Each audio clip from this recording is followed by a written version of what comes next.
Gotten so serious that you became pregnant. Not once, but twice, correct? Yes. Okay.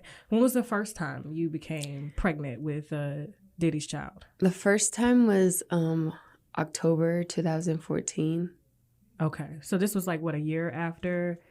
No, not a year, but because I met him in February and then I got pregnant in October. Oh, so the same year. The same year. Okay. I told him, and he was like, you're gonna get an abortion, right? And then I was like, I don't know. I don't know yet. And then he offered me $50,000 to get rid of it, but I turned it down because I just loved him, and and I wanted to. I was like trying to prove that I wasn't the girl that wanted him for money. Okay. I just care about him. The first 3.5 years, he was like mean to me. So when you say mean, describe it. He was abusive. He was like always belittling me, and always like he was like mentally, emotionally, and physically abusing me. Did he? Mm-hmm. It's not the first time we've heard that. Mm-hmm. There was an incident, of course, with Cassie, where reporters are saying that the police were called because they got into an altercation. I think it was like 2 or 3 years ago, if I'm not mistaken. Tell me some of the things that he would say to you. He would always compare me to Cassie and tell me that I'm the bad one and she's the good one. And he was with both of you guys at the same time? Yeah. A hoe every single day. A hoe? Yeah. Why would he call you? Not that he had a reason, but like in his mind, what do you think prompted him to call you a hoe? Back now, I think he did it because he wanted me to feel low about myself, like, so that I stick around him, because like no one would I don't know, I just feel like he'd try to I was naive and young when I met him, so I feel like he tried to take advantage of that and manipulate me. Obviously you terminated baby one. Mm-hmm. Because you loved him. Mm-hmm. How long after you guys started dating is when did the physical abuse start? The first time it ever happened, which was not even like that long into the relationship, because I met him in February, and then it was probably like the beginning of May, because we were at Meek's Mill's birthday. Okay. He had like a mansion party, and we went, but while we were there, I was sitting here, and then Puff, and then Meek, but I was like covered with like a stand or something, like probably says like "Happy Birthday, Meek" or something like that, but it's like a little stand that like was covering me, because there was like a lot of cameras and stuff there. So it was like me, Puff, and Meek. Puff had like leaned forward to like talk to somebody, say hi or whatever, and so I turned over to Meek and I said "Happy birthday." He put his hand out and then he was like "Thank you." So I reached his hand and shook it, and as I shook Meek's hand, he turned around and saw it, and he got so mad. Wow. And then we probably like stayed like 20 minutes after that happened, and then when we got in the car, he like grabbed my hair. We were in the one of those Escalade trucks. Okay. So I was sitting on this side, he was on the other side, and he like grabbed my hair and like cussed me out for doing that. He was like, "Why the fuck can I cuss?" Yeah. Oh, he was like, "Why the fuck you shaking his hand for?" Like just saying stuff like that. It was just I was like a jealous rage. Yeah, I was like, I was just saying happy birthday, nothing else. I think he thought I was trying to be sneaky behind his back, because I like reached over when he like leaned forward to talk to somebody else. So he thought I was trying to be sneaky. And you were how old at this time? I was 22, probably. Now, it ain't too hard to believe that Diddy did all these things, because before Cassie filed her lawsuit and gave others the courage to step forward about their trauma, Gina Hunn revealed the abuse that she'd gone through with Diddy. Oh, what happens here is that the federal government started a case with him. Apparently the search warrant that had his houses in Miami and LA was pre-planned already. They knew they were going to do that. So they have a much bigger case. Right now with the guns, they're going to check them. They're going to trace them, see if they were used in any crimes. They're going to go over anything about cooperators that are cooperating with them. They're going to be talking to a lot of people about certain criminal acts that he might have committed, and then go from there. And what about the videos? Well, they're going to sift through those videos. They're going to look at them and then see if there's any criminality on those videos, and then they'll go from there. So what do you think? I mean, it just seems like the house of cards might fall for Diddy right now. It's not looking that great. Right now, I know that he has higher-powered attorneys, and Right. with all these allegations that are coming out against him and against other people, a lot of people are starting to be very nervous about it. So I absolutely believe, and again, simply my hypothesis, he is innocent until proven guilty, that he will be arrested and indicted on sex trafficking charges. I have no doubt about that. And I do believe that he was most likely the kingpin of this. These girls, what that tells me, if it's out of the Southern District of New York, is this is spanning multiple states, and that he is trafficking or allegedly trafficking girls across multiple states, across the United States. This isn't just an isolated incident in one location. And so I have heard things as well about his Hamptons parties and things happening in those Hamptons parties as well. So I suspect more evidence may come out as a result of that. But these are extremely serious charges. And part of me, too, is frustrated by somewhat the complacency, right, of the entertainment industry as a whole in this. And I think sometimes people fly under the radar for a long time, like Epstein did as well, because people are scared. People want to still climb the ranks.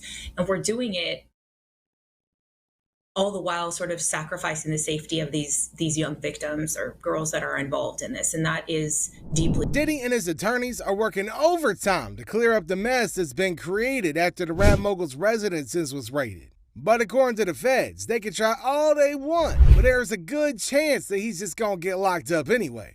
But we do have an extradition treaty with them. Right now, though, because of the public nature of this, I have a very hard time believing that a country would allow his plane to land with him on it in their country. They don't have to let him land if they don't want to. And so I think that it would be very difficult for him to be able to land in an inhospitable country simply because they don't want him. We do have extradition treaties with more countries than I think people would think. And typically they will send folks back to us as long as we take the death penalty off of the table. And I don't believe that this is a death penalty case. It's Southern District of New York. And so I believe that whether we have an extradition treaty or not with whatever country he may or may not go to. Now, there's a good chance that Diddy's going to try to flee the country where there are no extradition laws. Now, in the event that he gets charged, what then? Is he going to be able to just get away with it? Well, it seems kind of unlikely. Arrest him. Talk to me about the timeline of how this typically works in terms of if we're seeing a raid on several properties. Does that in conjunction with an arrest? Does that come before an arrest? Does that, how does it typically work? Typically, Jesse, it's in conjunction with an arrest.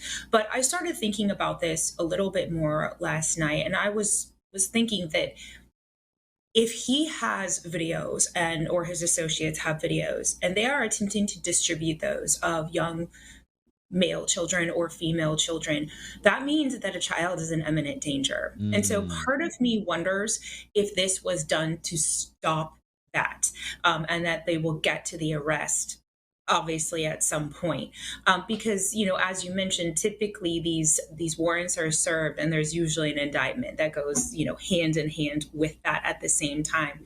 So in my opinion, it's not unheard of. It's just a little bit unusual. We don't typically see this.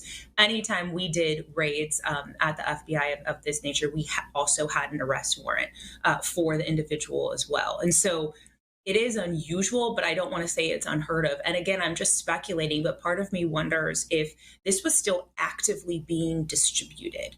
And if it is, they need to shut that. But there's one question that's on everybody's mind. If they had enough evidence to get a search warrant for his house, why didn't they just get the arrest warrant directly? Well, it might have something to do with all the alleged video recordings of minors. On Friday, Diddy's legal team filed a motion to dismiss some of the claims from a lawsuit filed by Joy Dickerson Neal in November, accusing the music mogul of R-ing her as a then college student in 1991. His legal team is arguing that some of the claims were brought under laws that didn't exist and against companies that were not formed at the time of the alleged incident, according to the documents obtained by U.S. Today. U.S. Today reached out to the Dickerson Neal's lawyer for comment. So Dickerson Neal filed her complaint in November in Manhattan Supreme Court, a day before the New York State Adult Survivors Act expiration date, and alleged that she was essayed and abused by Combs and was the victim of revenge porn. I've changed the word for those that may be misunderstanding, according to the court documents obtained by U.S. Today. Diddy's lawyer, Jonathan Davis, argues that the ASA does not permit Dickerson Neal to revive claims under statutes that did not exist, including her claims of trafficking and revenge porn. The new filing later states that the Bad Boy Entertainment, Bad Boy Records, and Combs Enterprises, also listed as defendants in the suit, didn't exist when the incident allegedly occurred, and no allegations of wrongdoing are pled against them, concluding that Dickerson Neal's claims against the companies fail as a matter. Combs has denied Dickerson Neal's allegations, claiming the incident was made up. Now, until that arrest warrant comes through, Diddy's gonna do his best to make sure that all of this is swept under the rug. Now, at the moment, he's trying to get some of the claims in Joy Dickerson Neal's lawsuit against him dismissed. While on a school break from the holidays in January of 1991, Dickerson Neal, who was a college student at Syracuse University at the time, reluctantly agreed to have dinner with Combs, the suit said. During their date, Combs had intentionally apparently laced Dickerson Neal's food or drink, resulting in her being in a physical state where she could not independently stand or walk, the suit alleges. Combs allegedly spiked her drink when Dickerson Neal left it unattended to use the restroom, the suit read. In Dickerson Neal's filing last year, she claimed Combs videotaped the 1991 incident and distributed the tape to others in the music industry. This caused severe harm to Dickerson Neal's reputation, career prospects, and emotional well-being, according to her attorney, Jonathan Goldchurch said in a news release sent to U.S. Today at the time. Dickerson has demanded a trial by jury. But Dickerson's legal team is trying their best to fight back and get Diddy convicted because what he did to her is horrifying and disturbing AF. Well, Diddy is now facing another very serious lawsuit. And, you know, this all started with the Cassie lawsuit. And then there were two more accusers. This woman has filed as an anonymous accuser, as a Jane Doe, and filed it in federal court today. And it goes back to, her allegation goes back to 2003. And she says she was 17 years old at the time, but tells a very detailed, really harrowing story of meeting first the president of Bad Boy Records in Detroit when she was an 11th grader, but ends up on a private jet with him, goes back to New York, and then meets Diddy. What's different about this lawsuit is that she's included photos. Now, she's blurred her face. She's filing anonymously. But photos of her, she says, in the studio with Diddy back in 2003. And she says, yes, she walked in and there was a recording session going on, but when it ended, that's when the sexual assault began. And it is a really Yeah, the allegations are absolutely horrific. She says she was 17. She was only in 11th grade at the time. Said she was taken from Michigan, as you said, to the studio in New York. And after that session was over, she says they plied her with drugs and alcohol. She became so inebriated she couldn't consent to anything that was happening. She went to a bathroom where she says she was raped by not only Diddy, but as you said, the president of Bad Boy Records at the time, Harv Pierre, and a third person. So really, she describes a gang rape scenario where she said she ended up on the bathroom floor in the fetal position and has been so traumatized by this, but never said anything, she said, until she saw Cassie and other women come forward, and she said that gave her the confidence to finally. Sadly, Joy's lawsuit was just one of many sexual assault lawsuits filed against Diddy. Now, the most recent one's filed by a Jane Doe who claims that Diddy and his associates drugged and sexually assaulted her. Puffy couldn't resist and decided to finally speak out about everything that was happening.